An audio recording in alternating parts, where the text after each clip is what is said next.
Assalamualaikum warahmatullahi wabarakatuh. Nama saya Muhammad Haris Islah. Saya dari kelas A4 Ilmu Pemerintahan, mata kuliah Negara dan Masyarakat Sipil.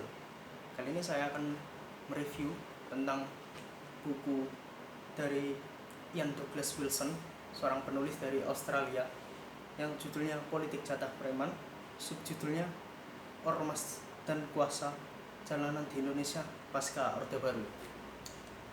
Pada saat Orde Baru, preman-premanisme sangat menjalar di Indonesia. Khususnya ini digunakan untuk perantara antara negara dengan masyarakat. Inilah keterkaitan dengan negara dan masyarakat sipil. Pada saat Orde Baru, para milisi-milisi, para preman-preman itu digunakan untuk menertibkan, tertib versi negara. Tetapi pasca Orde Baru, preman-preman ini dan gerombolannya, mereka malah berevolusi. Mereka malah semakin lebih kuat dan semakin punya otonom sendiri. Kali ini saya akan menjabarkan lewat mind mapping yang saya buat. Jadi secara harfiah, secara nyata, jatah preman artinya preman beneran, preman sesungguhnya. Garis besar dalam buku ini itu ada pada peran pihak ketiga dalam menertibkan masyarakat. Idealnya sebuah negara dalam melakukan tindakan, dalam melakukan sebuah kebijakan, negara harus bersentuhan langsung ke masyarakatnya. Negara, tindakan, masyarakat. Tetapi faktanya di Indonesia, negara menggunakan pihak ketiga, pihak non-negara dalam tindakannya, dalam kebijakannya untuk menertibkan masyarakat. Sekali lagi, tertib versi negara. Yang mana hal ini mewujudkan sebuah hal yang tidak asing kita dengar, yaitu homo homini lupus, yaitu manusia adalah serigala bagi manusia yang lain. Terjadi sebuah fenomena masyarakat versus masyarakat itu sendiri, tapi yang lebih kuat. Masyarakat yang lebih kuat adalah masyarakat yang memiliki legitimasi dan kuasa hegemoni untuk menakut-nakuti, untuk melegitimasi masyarakat lain yang lebih lemah, dinilai lebih lemah, yang lebih mudah untuk ditindas.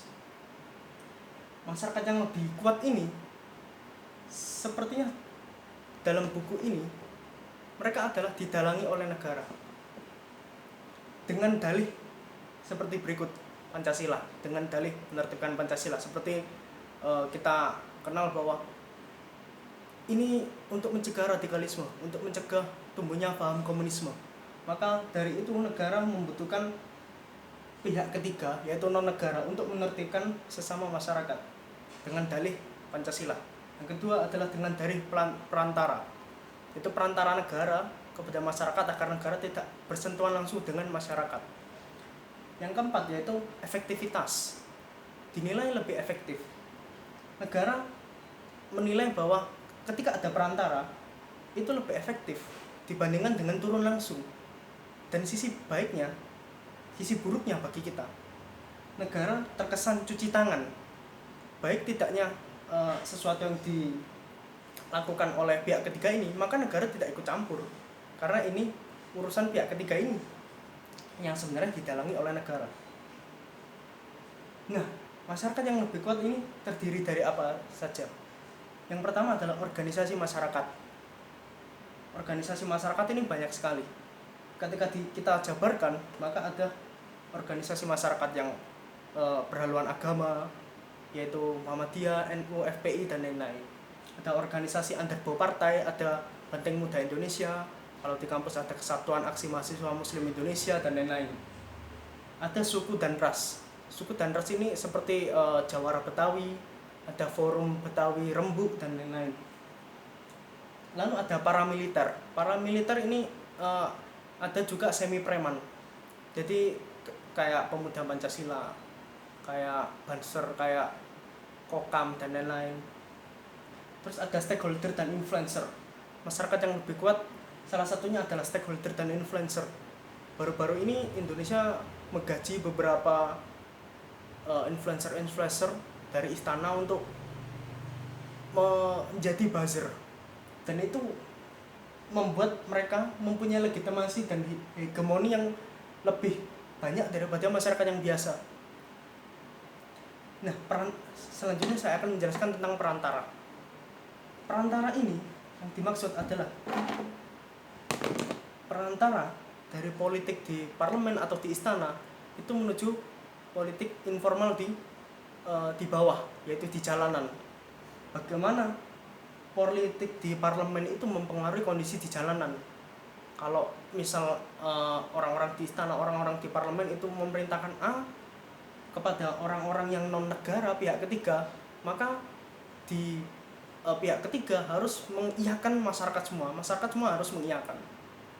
Itu sebuah sifat koersi, sebuah sifat pemaksaan, dan ini dilakukan oleh pihak ketiga yang didalangi oleh negara. Sekali lagi, hasilnya adalah menuju ke satu titik menurut Ian Douglas Wilson, yaitu demokrasi elektoral pasca Orde Baru, di mana kita ketika melihat situasi politik 2014 di mana Pak Jokowi terpilih menjadi presiden, itu ada yang namanya berpolitik tanpa partai. Dan itu yang kita sebutkan bahwa di parlemen itu dan di istana itu sangat mempengaruhi politik informal di jalanan, berujung pada demokrasi elektoral, pemilu, pilpres, pilbub, dan lain-lain. Baiklah, itu yang bisa saya sampaikan. Apabila ada sesuatu yang tidak saya sampaikan dalam buku ini, mohon maaf sebesar-besarnya. Saya hanya mengambil perspektif bukan cuma dari buku ini. Yang pertama dari buku ini, yang kedua dari talk show dari Ian Douglas Wilson sendiri di YouTube, dan yang ketiga adalah review-review dari mahasiswa-mahasiswa lain yang saya tonton di YouTube. Terima kasih. Apabila ada kesalahan mohon dimaafkan. Nun wal qalami wa ma yasturun. Wassalamualaikum warahmatullahi wabarakatuh.